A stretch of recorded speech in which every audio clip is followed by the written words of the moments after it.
జగదేవ్పూర్ మండలంలోని ధర్మారం, ఇటిక్యాల, జగదేవ్పూర్ గ్రామాల్లో శుక్రవారం సాయంత్రం కురిసిన వడగండ్ల వర్షానికి నష్టపోయిన పంటలను వ్యవసాయ విస్తరణ అధికారులు సమత, ఖలీల్, కిరణ్, కృష్ణమూర్తులు శనివారం గ్రామాల్లోని పంట పొలాలను క్షేత్రస్థాయిలో పరిశీలించారు.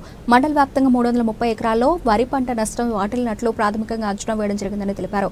నష్టపోయిన రైతుల వివరాలను రైతువారీగా పంటలను వ్యవసాయ విస్తరణ అధికారులు సర్వే చేసి 33% కన్నా నష్టపోయిన రైతుల జాబితాను సిద్ధం చేసి ప్రభుత్వానికి పంపిస్తామన్నారు. పంట నష్టపోయిన రైతులందరికీ ప్రభుత్వం తరఫున నష్టపరిహారం అందుతుందని పేర్కొన్నారు.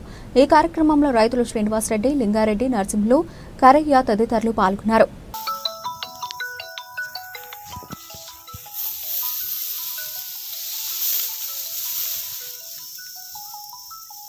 ఏ రకం వేసి రెడ్డి గారు? 64 రకం మొత్తానికి అయితే 64 రకం ఇది 2% శాతం పడిపోయింది. ఏడుకాడ చూడండి, ముందు తీసుకోండి, ఇక్కడ ఇది తీసుకోండి.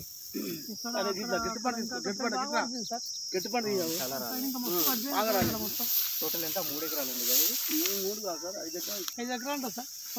అంటే ఇక బిట్స్లో అయిపోతుంది. ఇప్పుడు మా వానికి 2 ఎకరాలు ఉంటుంది, మా వేరే కొన్ని ఉంటుంది. అంటే ఈయన చేసి కాలుతుంది.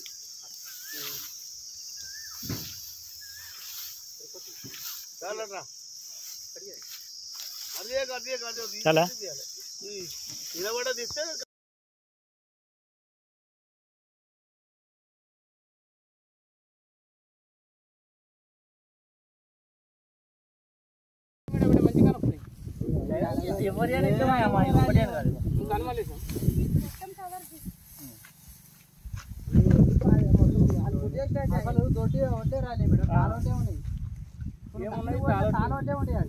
ఆ తాళోటాన్ని ఆ మిషన్లకే కొట్టుకోపోతే పొలంలో పోతాయి ఇవన్నీ. మళ్ళీ రావాలంటే కష్టమే. ఎంత